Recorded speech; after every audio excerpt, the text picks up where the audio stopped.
այսօր իրականացնեմ, վաղ առավոտը իրականացնեմ եւ ինչ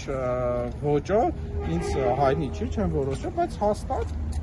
ես դա շարունակական բնույթ է կրելու, եթե իրավապահ համակարգը այդ ամեն ինչին պատշաճ չտա։ Ես հույս ունեմ 0.000 ամբողջ 10-ական տոկոս, 1%, որ գոնե այս քանից հետո ընթացք կտան, եթե չեն տա, էլի շարունակելու եմ։ Տեսնում եք իմ արարածների մեջ քրորեն եւ եսի ինչ բան չեմ անում, էլի։ Բացի գլխավոր դատախազությունից այս խնդրի հասցեատերը որ կառույցն է։ Երևանի քաղաքապետարանը։ Ի սկզբնե եթե իր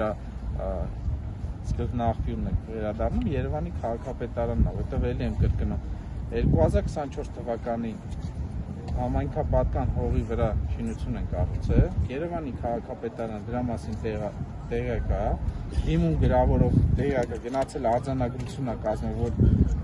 շինությունը ապօրինի է, մի տարի շինարարություն են անում, չեն կասեցնում, թողում են,